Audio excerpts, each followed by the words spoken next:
5 grams in the backwood, meet me in the city. Nigga want a jewel, tell her meet me in the city. 5 grams in the backwood, meet me in the city. Shawty wanna lay up, she know we ain't got no feelings. I came up from the floor. Niggas holla how you do that shit. Roll it up and blow it up, nigga. We don't care. I hear they holla how you do that shit. Arizona, New Mexico, we don't care. It's wicked when I kick it, wicked, you don't hear me though. When I hit the dough, just hit the flow, time to go. Pay the cost to be the boss in this rap shit. About as wicked as it's gon' get. In the industry, I be bringing the action in this musical fashion. If you don't know, fool, you better ask them. Cause fools that want to kick with, I get with them. When I put my gloves on, I'm about to get them gone so long. Please, mama, may I go out and be a player? Sipping on Hennessy, a million bitches want me. My nigga passed the herb, I took a toke, I'm staying true. Cause whatever he down with, I'm down with it too. So don't get full of that alcohol in the club and think you bad. Cause if y'all niggas start fucking up, somebody gon' kick. Hey man, say man. Man, we back, man, with another episode of Smoke Room 93, man. Know what I'm saying? This that boy Young Hellfake 251 Hellfake, man. Follow us on the gram, you know what I'm saying? Man, I got a real legend, man, sitting to my right, bro. You know when I'm coming, I'm trying to tell you, man, it's gonna be legendary, man. Know what I'm saying? I'm talking about this man done worked with everybody.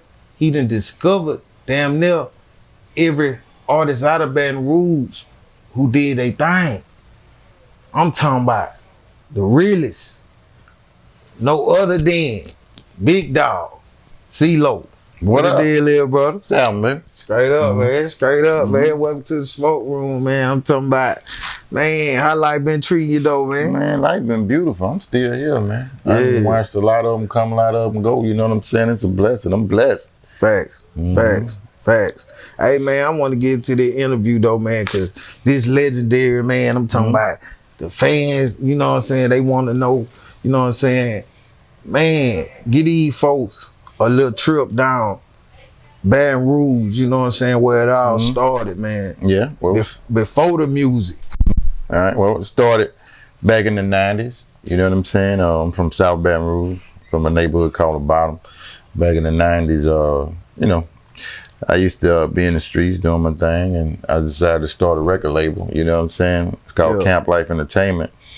And a lot of people probably remember, you know, from the concentration camp with How You Do That There. Yeah. With Master P. Yeah. That was like, that was on the first Camp album. That was a remix we did with Master P, How You Do That There. You know, a lot of people remember me from the Don't Get Full of the Alcohol and the club. Yeah. Bad, you know what I'm saying?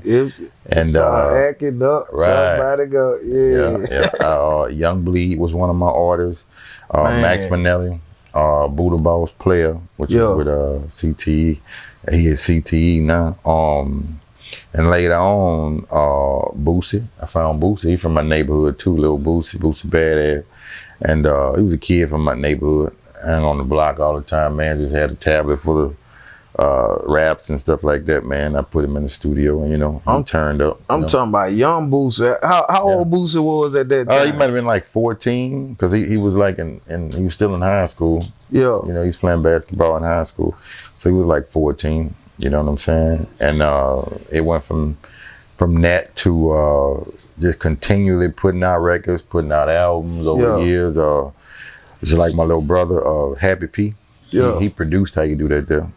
There's like my little brother stayed with me, and he went on to do big things with he produced Miguel, you know, produced stuff for Mariah Carey, Mary J. Blige, you know, a whole bunch of people, man. Happy Perez. So a lot of people from the camp, man, just kept it pushing, kept it moving, man. Everybody, man, doing good. Everybody's still on their square. Everybody living nice. You can't really ask for more than that. You know what I'm saying?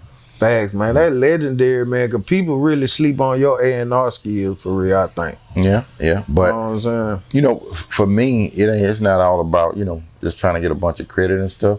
It's really all about having a business in place. Facts. And my business, like, has always been in place. Like, my copyrights, I own several. You know, that's the name of the game. It's about copyrights. You know, it's about ownership, you know. And I knew that for a long time. So, even though a lot of people look for a lot of notoriety, I just need the business to be clear. You know what I'm saying? As long as the business clear, I'm cool on the notoriety. They can have all that, you know. Facts. Every month, I just need, you know, the checks to clear. You know what I'm saying? So facts.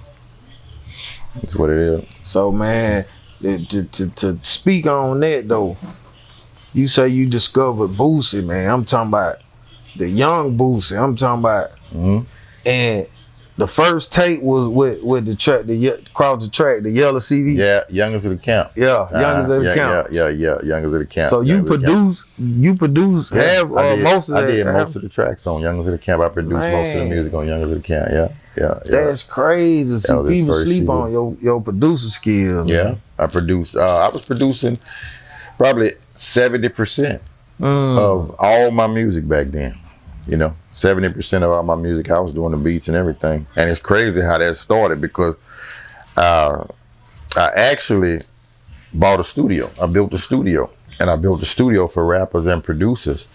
And I had some rappers and producers. This was pre-Boosie and all that. I had rappers and producers, and they just didn't want to work, you know. So I used to lead a club, and me and my buddies go in the studio. We wasn't, you know, producers or nothing. And just play around.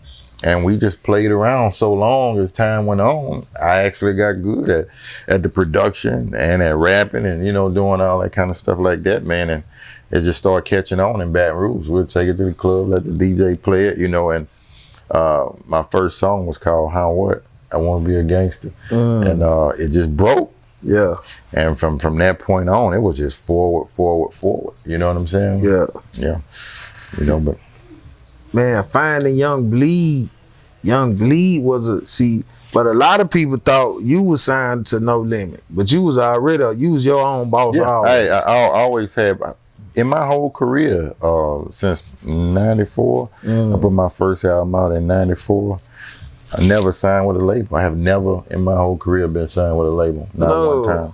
I never knew that. Yeah, not one time. Yeah, a lot of people thought you was signed with No Limit. No, that was my boy. That's partner, Master P, man. Good dude, man. How did that relationship come about, man? I'm talking about legendary, man. Man, back then, to get out and work your music, you actually had to get out and work it. Fact. You had to get out to record stores, and we used to come all through all these cities, man, from Mobile to Birmingham to Montgomery to the whole Midwest, from Nashville to you know, we just had to really get out and hit all the radio stations, all the record stores, all the clubs, you know, and we had to do it in every city. And you know, you probably know how long it's been for me, because I remember we used to come to a club out here back in the day called the Silver Spoon. Oh, man. That's the early 90s. Yeah, the early 90s, you know what I'm saying? So we was coming to clubs like that and,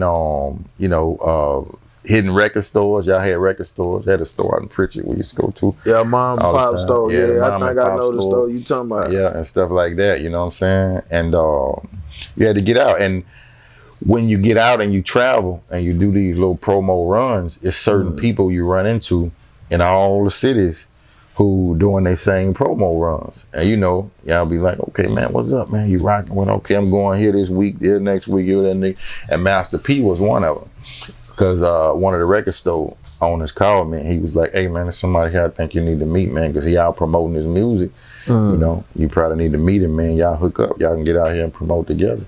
You know, and man, we got together, we hooked up, and we became partners, man. And we, you know, got out, worked a lot of music, did some songs. I had songs that, you know, he felt like could move him forward. You know, he did a lot to help me move forward. And man, we just chopped up game and traded. If this help, you know what I'm saying? You know. Man, Max Minelli. I gotta say that. Yeah. When I first heard him, it was on that I Got That Slap. Yeah. Man. Speak on Max Minelli, man, because people don't know Max Minelli could really rap, man. Yeah, Max Minelli, like when it came to my label and my artists, I always felt like, okay, I need a mixture of different sounding artists, you know, and I needed my lyricist. Now, Young Bleed was a lyricist too, but he was a little more kind of East Coast, you know what I'm saying? You know, so because you know he was heavily influenced by like Method Man and Red Man, you know what I'm saying? But you know, as far as Max Minelli, it was Max Minelli and Javon. They had a group called Lay Low, and all they did was rap, and they just like to spit. They just like they were lyricists, man. You know what I'm saying? So I was like, okay, well, let's put them on the project, because you know, back then, especially in the early '90s, you know, lyrics used to still be a part of the game. You know what I'm saying? It wasn't just about clever hooks and shit like that. You know, it was really about lyrics, man. They really wanted to hear you spit, come with some shit. You know what I'm saying? So they filled that void right there. You know, and man, he built a hell of a fan base based on his lyrics. Like, everybody talked to him, they be like, man, Max Minelli, one of the best rappers, man. You know what I'm saying? For real. And yeah, he created a hell of a catalog too. A lot of records, man. He got diehard fans. You know what I'm saying? And he was actually maybe 15 when when I found Max. He was 15 years old. Him and Javon. Yep, still in high school. Man, you discovered them young, cause this one thing I say about Boosie, well, really about Boosie. You see how there's a lot of young cats in the game now who doing their music and being like who they is, you know, talking the stuff they talking. Right. Boosie was the first. Now Lil Wayne, I ain't saying Lil Wayne. I can't. Lil Wayne was one of the first young cats, but I'm talking about who I know and I seen who was living it at that age. You know what I'm saying? You was finding Jews and like you done worked with Kevin Gates and you know what I'm saying, Young Boy, and you know what I'm saying? Like, man, I'm gonna tell you about Boosie, man. Boosie, when I first heard Boosie, he had a whole bunch of raps he had wrote, right? And he was might have about 14 years old. And you know, and I tell everybody this as far as rappers go, and rappers I work with like in the past and stuff like that. All the rappers, they always been who they are. You know what I'm saying? You know, they always had that in them. So it ain't like I made nobody. That's just what the fuck they had in them, what they was. Like, all of them, when I met them, I saw it. They were gonna be there regardless. It's gonna be there regardless, you know. So either I was gonna you know, try to manipulate it some kind of way to get in the way or whatever, or I was gonna be like, come on, man, let's go, man, and help them move forward. You know what I'm saying? You know, and at least be a part of the growth. You know what I'm saying? For them. And when I first heard Boosie, he had wrote all these raps, and it was a lot of stuff on TV, and a lot of kids used to be heavily influenced by all these different rappers, stuff they see on TV and shit like that. When Boosie rapped and he started rapping his raps that he wrote, he didn't give a fuck. It's like nothing on TV existed. It's like he never saw TV before. The only thing he wrote about was the shit that he saw right there in Baton Rouge on the fucking block. So when he talked, and when he rapped, the shit was just so genuine. I'm talking about, bruh, it was no kind of commercial fucking nothing. You know what I'm saying? Like as if, and you know, for somebody 14 years old to have a style and, you know, and talk shit and rap, man, and not using none of the slangs they using on TV or on BET or none of that shit, man. He was in his own world. You know what I'm saying? I knew then. I say, okay, this little one gonna go. You know what I'm saying? Man, I won't be a part of that. You know what I'm saying? Mama wonder why your child so bad. Yeah. Man, that my favorite Boosie song.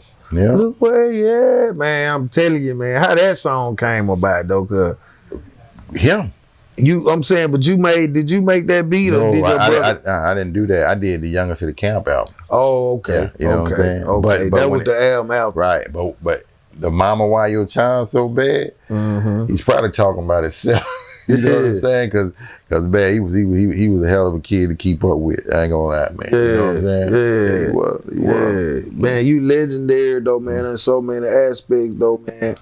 You know what I'm saying? Like growing up in Baton Rouge, man, like what was some of the hardest thing you had to face becoming CeeLo? You know what I'm saying? Like prior to you know what I'm saying, finding your niche in the music, and know what I'm saying? Like what was some of the hardest obstacles you had to face? You know what I'm saying? Well, the hardest obstacle when it comes to business, music, and growing and shit like that, especially if you come from the hood, like not just come from the hood, But if you are your hood and that's how you rock and that's what you down with and shit like that, you know what I'm saying? Like the hardest part is when you get to this point to where you see all this business, you know what I'm saying? It's a lot of business, you can move forward and do all this, but you still loyal to the streets and to the hood and stuff like that, you know what I'm saying?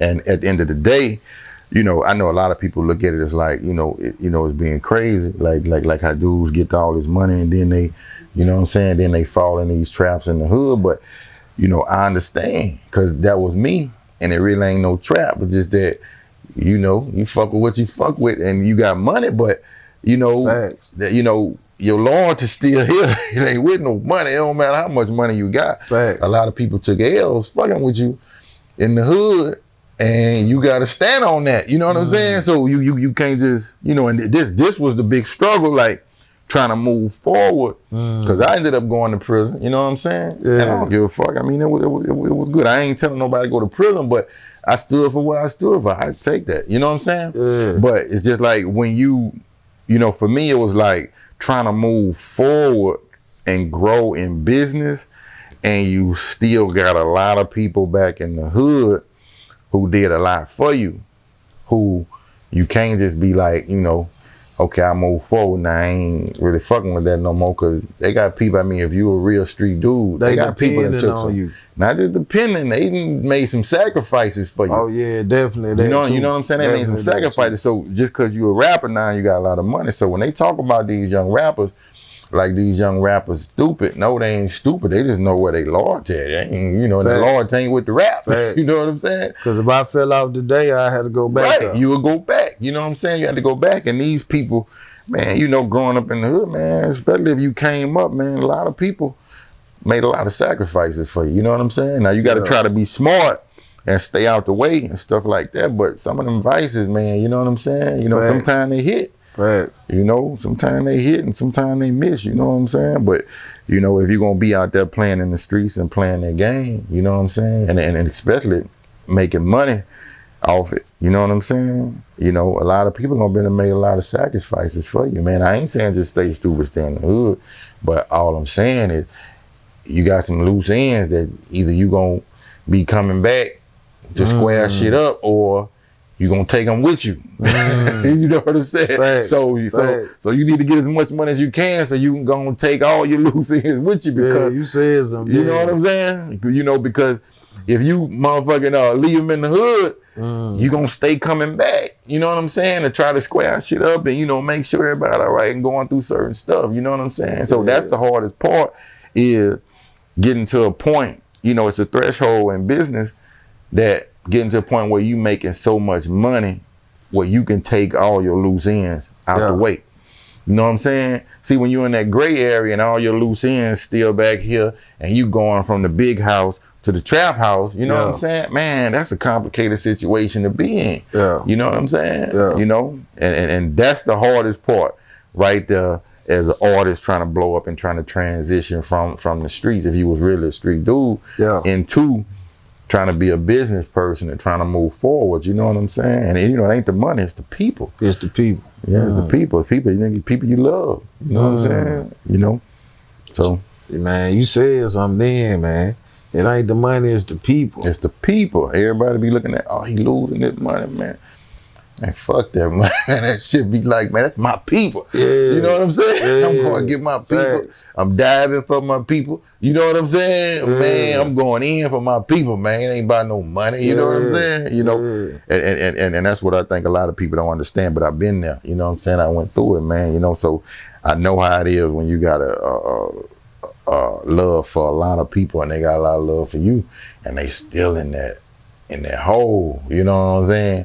So you gotta hurry up and make a bunch of money, man, and pull everybody out. You know what I'm saying? Otherwise, you're gonna be back and forth, bro. You know? And I know a lot of people, a lot of rappers, a lot of successful people now spending money. I got funerals and shit now I'm spending money on. You know what I'm saying? Like, because it's always just, you know, as long as you got people there, bro, it's always gonna be a funnel coming from you. You know what I'm saying? Back to that hole, man. You know what I'm saying? So.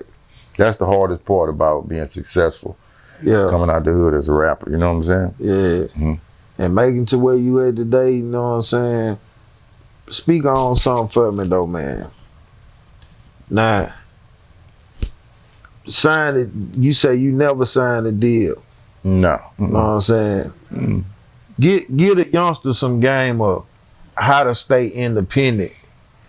You know what I'm saying? How you did and still, you know what I'm saying, you know, make a good living off it. You know what I'm saying? Well, without like man, you know, if you want to be independent, it's a lot of money independent. Like it's way easier to be independent now than it was back then. Yeah. You know what I'm saying? But if you want to stay independent, you can't be lazy. You know what I'm saying?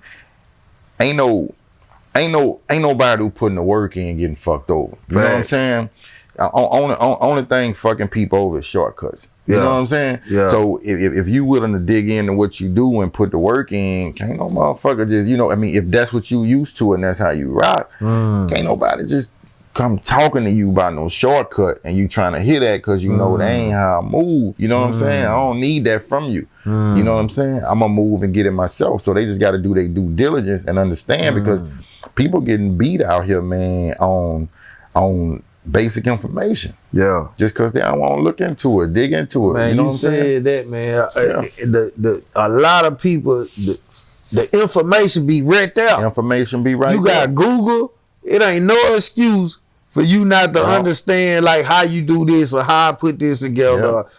Man, Google right there. Google right there, bro. And it's a lot of people who even if it's not Google, it's people you can get around and learn and you know people you can talk to and ask and stuff like that, man. Who will help you. Yeah. You know what I'm saying? And if you want to be independent means you can't be lazy, man. You got to put your work in. You know what I'm saying? Now, anybody that signed with anybody is signing with them to do something that they not gonna do themselves. You understand what I'm saying? So if you're gonna sign with somebody, nothing wrong with signing with people, you know, but signing with people is a gesture saying that, okay, I need you to do this for me. Facts. I'm not gonna do it myself. You know what I'm saying? So, you know, anybody that want to be independent, I'm just saying, like, you got to do your due diligence, man. You got to dig. It's 24 hours in the day, man. You know what I'm saying? You know, you got at least be productive 12 of them. You know what I'm saying? A lot of people run around thinking they being productive, but, you know, actually they only being productive one of them. Yeah. You know what I'm saying? Yeah. Bump it up to 2, man. You know what I'm saying? Yeah. You know, take another hour to go read something about something. It's just like we filming on a podcast, man. You know, an hour a day to research instead of watching TV. You know what I'm saying? It'll make a big difference. You know what I'm saying? A lot of people just don't think like that. It's a constant growth. Yeah. If you got a constant growth mindset, you're gonna be all right. You know, but if you want to just do the basics and think you're gonna continually generate money, it don't work like that. Yeah, and what you saying remind me of this man I listen to all the time on YouTube. His name Earl Nightingale, and he talk about how you use your time, and like even for people with a job in the daytime, you'll work all day, then you'll get off and you'll be like, I'm tired. Right. And you just saying that because you heard your father say that, or you heard somebody else say that. Physically, you can go and do more. So that time you giving your job, you gonna get off, you gonna watch TV, sit there, eat you some, then you might play with the kid, then you finna lay down and get ready to do this all over again. You gotta be willing to lose sleep.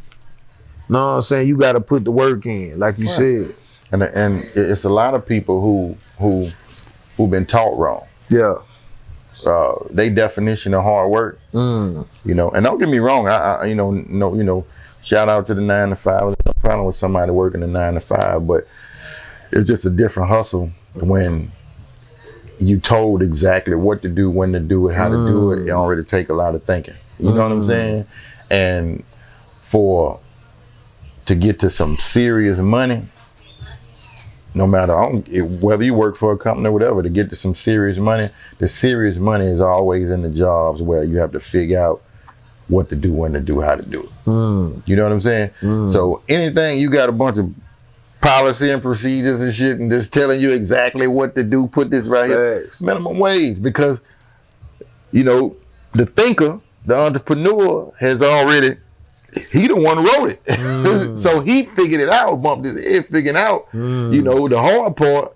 And he just giving you, okay, you just do this part. You just do that part. You know what I'm saying? Not that this, you know, people who not really pushing to the limits or nothing like that. But I'm just saying, you know, whatever you get, that's all you deserve. But a lot of people, right? But you know, it's a lot of people who really don't understand what working hard means. You know, and a lot of people I run into, they just don't have consistency, man. It's like that's what it's about. Yeah, they do something a month, 2 months, and they expect to see some type of significant success, but come on, man, it's 5 years minimum to see success with a business or with music or with anything. If you see any significant success before then, you know, then okay, that's a blessing. You lucky. Yes. Because if you're not prepared to go 5 years hard every day, man, don't do it. Don't do it. Don't you wasting your time. You said something then. Yeah, you're wasting the time.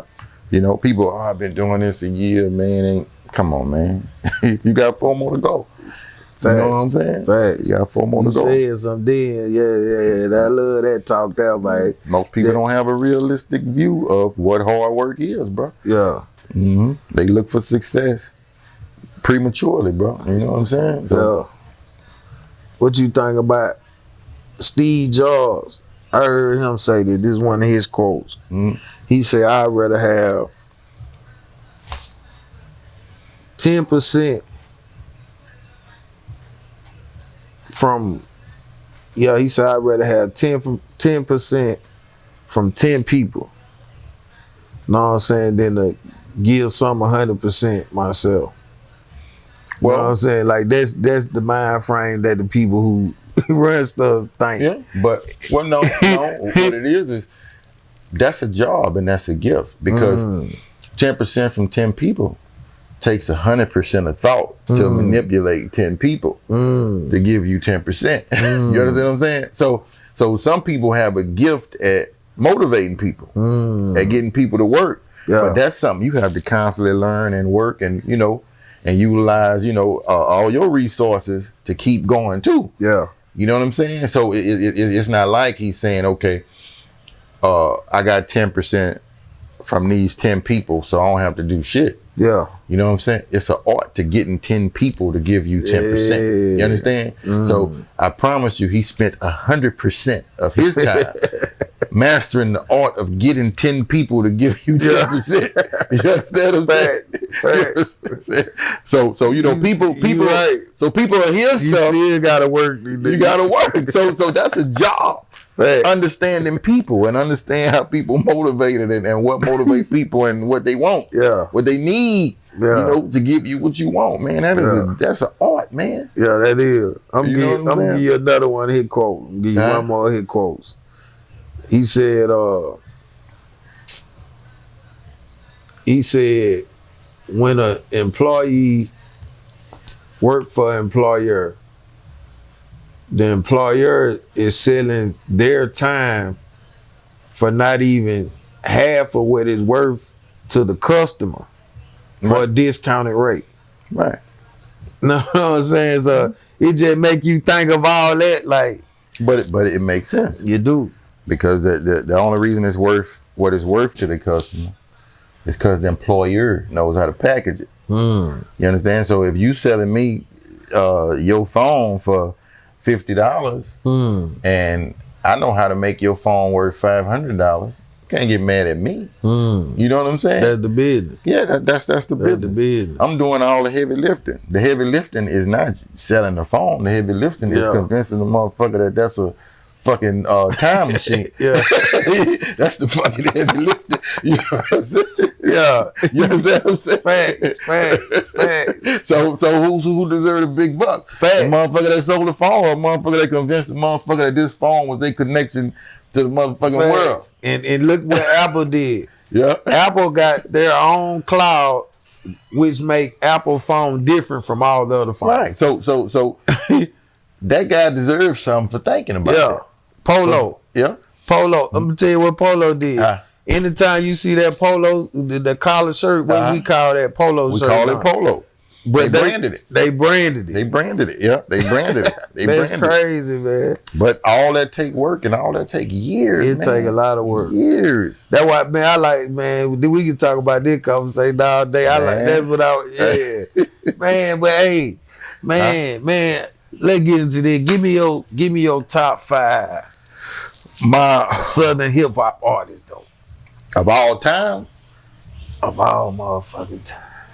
Big Dawg C LOC, top 5. All right, Big Dawg C LOC, top 5 of all time. If you need to slide a 6th one in there, you can do it. You know what I'm saying? Leave that wiggle room. All right, Cause see now the frozen child, he say he needed a 6th one, so I'm leave that 6th one in there. Of all time would be Willie D. Ooh, you said one then. He don't get his props, bro. He don't get his props. But Willie D is, and he is one of the most genuine, still to this day, Southern hip hop rappers, and that's what it's all about. Even before it was, cool to be genuine, because at first everybody's trying to be commercial and all this, and even when everybody else was, trying to be these big stars and trying to go platinum and all that, he kept it genuine. He reminded me of myself. Yeah, bro. You know what I'm saying? So I say Willie D. Another one would be, and this just for having the fucking greatest album, one of the biggest albums in the South, 400 Degrees. Ooh, Juvenile. Yeah, right. That fucking album right there, that's probably one of the greatest albums to me. Yeah, you can't deny that. Yeah, to ever come out. I'm talking about from beginning to end. I really can't think of what other album I could think about that I actually enjoyed from the South as much as I did that album. Facts. You know what I'm saying? Facts. Just get Juvis props on that one, man. Facts. And plus, man, that Juvis brought a lot of attention. He did a lot for the South with that album. Yeah. You know what I'm saying? Another one would be, I ain't gonna lie, bro, Master P. Gotta be. Gotta be Master P. Master P in there. Hey, bro, Master P taught so many people down south, not just down south, everywhere, how to really get money out the music industry. Everybody was so caught up in trying to be famous. Master P taught them to pay attention to the numbers. Yeah. You know what I'm saying? Master P schooled, I think, every down south rapper on their business, even whether you know it or not. You know what I'm saying? Facts. He changed the whole game on how, not just down south though, but he changed the whole game with rappers and their perspective and they take on how they handle their business. Yeah. You know what I'm saying? Let me see, who would my number 4 be from Big down Dawg south? number 4. Maybe, let me see, who would number 4 be? I'm scanning down south. Here's some hard ones down here. Man, there's some hard ones. Dang. Oh, shit. Fucking Bun B. Damn right. Bun be spitting his ass off. Bun be spitting his ass off. Bun be spitting his ass off. Yeah. Fucking Bun B, bruh. And Pimp C. I'm gonna say UGK. UGK as one. I'm gonna say UGK, man. Cause Pimp was all around with the. He was all around. He was producing, singing.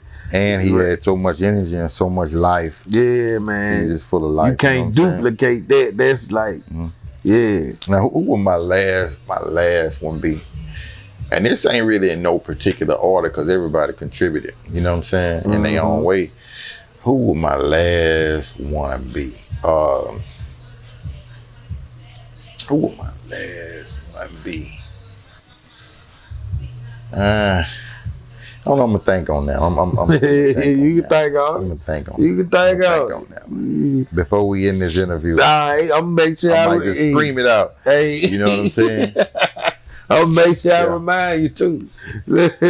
Look, so man. All right, we know you top 5, right? So, to these folks don't know, Let these folks know where they can find you at, man, and scream you at, man. Yeah, you know, my YouTube channel is Big Dawg C LOC, BIGG DAWG CLOC. My Instagram is C LOC Big Dawg CLOC BIGG DAWG. You know what I'm saying? Yeah, I'm on all platforms: Apple Music, Spotify. You know what I'm saying? All streaming platforms. You know what I'm saying? Man, you ain't got the earlier music on there though, don't it? Yeah, it's on. Well, I was looking on iHeart. I ain't see it on iHeart. You know, some of it is under concentration camp. Oh, definitely. Yeah. So it's the camp, a concentration camp. You know what I'm saying? Because you know those albums titled different than C LOC or Big Dawg C LOC. You know what I'm saying? Yeah. So, man, so I want to know what that number 1 is. Number 5. Number 5. It kind of it's number 5. Yeah, all right. Okay. I got it. I'm gonna tell you who it is. It's 8 Ball and MJG.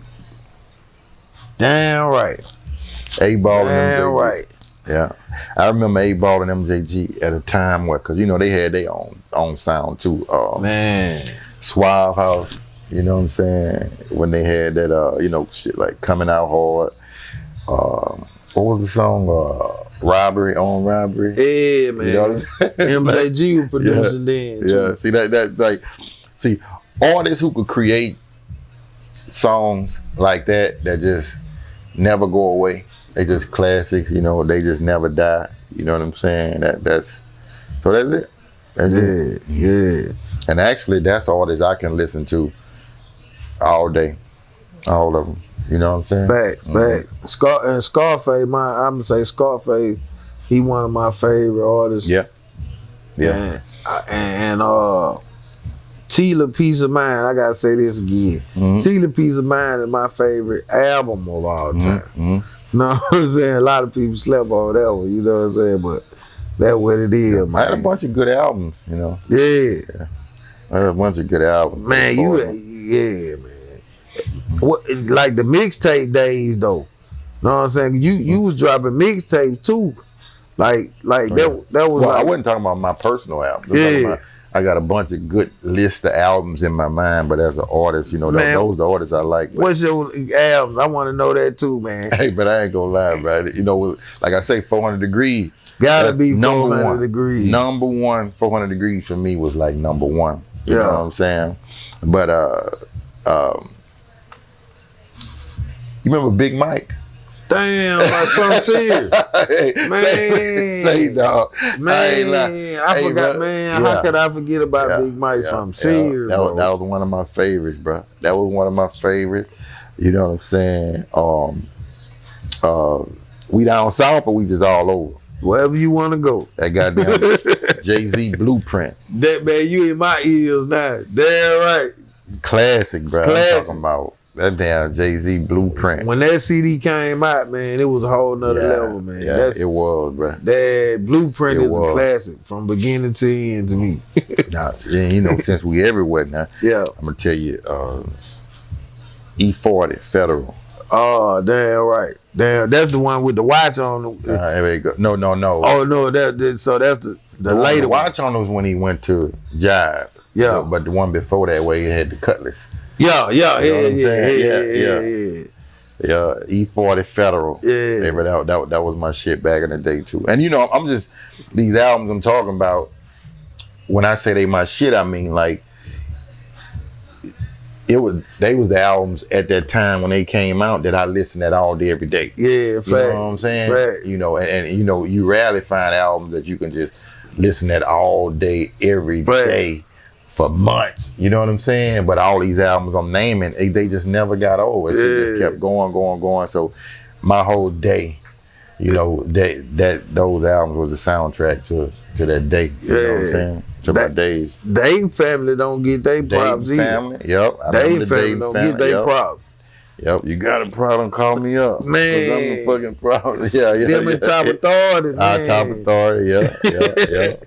They don't get their props. I'm going to tell you, nigga, how you listen to, man. They going to blow you. I'm finna split the verse. I used to listen to Gangsta Nip. Yep. Gangsta Nip. They had a verse that bitch said, a psycho ass nigga, I'm dissing your crew. If you don't like the way I rap, talk shit, nigga, fuck you. Time for a murder. I'm finna kick ass. Breastfeed newborn baby with unleaded gas. Blood gushing out your head, getting thicker and thicker. Post some chocolate on your arm so I can make me a sticker. Throw your ass out the building. Check and see if you dead. Flashback for second grade. Pistol sharp in your fucking head. Scrap with the Uzi. So be ready to die. Catch a nigga while he sleeping, scratch a match in his eye. I break in your house to kill your ass for fun. Check and see if you still sleeping, burn a hole in your tongue. Man, he was going stupid. See, that psycho rap back then. I remember Gangsta Nip. Dead babies in my house, suffocated by plastic. If you can beat me, you gotta be joking. Home through a brief in Houston, Texas, bust the window in Tokyo. Man, that man was going ham. You can't say none of that shit these days. You can't, bro. Why your ass would be goddamn censored? There was a lot of good music back then, man. A whole bunch of good music, man. Facts. Good albums, you know. Good albums. You know, like today, a lot of people just do singles. They don't really pay attention to albums. Like it's an EP game. EP game, yeah. And as a producer, tell me what you think about this, because a friend of mine put me on this partner Snipe, and he made me realize there's sin. Like looking at the new music, by you being a producer, they don't end on a snare roll no more. It's like that ain't in. Like the new frequency, it just loop. Yeah. You see what I'm saying? Like if you look at every hit single now, it don't roll at the end. They'll roll the bass or something, but that's about it. You know what I'm saying? Like the game didn't change. The whole frequency of producing changed. Seemed like it changed because you know people not just selling music. They selling characters more than they selling music right now. Back in the day, you had to really sell an album was a book. You know, and the character would take you on a trip from how he deal with women to what he struggled with for his drugs, how he party, you know, like it was like a book. It's like reading a book, you know what I'm saying? And today, ain't nobody taking time to give you a whole book about them and they self. You know, people just trying to find that one single that's got the right melody, the right hook, you know what I'm saying? You know, and the right character to sell it, you know what I'm saying? To say, look at me, okay, I got this song, the song catchy, stick in your head, you know, look at me, look at me, look at me. And you know, that's the formula right now, you know what I'm saying? And even with I had a conversation, I was telling somebody like, something just hit me about how screaming is, how they tried to introduce the screaming game back then with ringtone.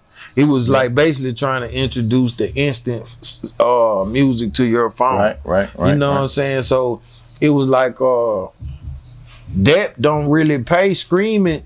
If you saw back in the day, y'all sold 1 million records and they might cost you might made $10 off them. Right. You know what I'm saying? But if you sell 1 million streams, you might make 5 cents, a couple 2 cents. Yeah. How is that the same? Like how you look at that? Because if you actually look at the numbers, it's different. See, people streaming, they stream a lot more. And for streams, you get paid every time they listen to it. Oh, okay. See, if they buy a CD, they own the CD.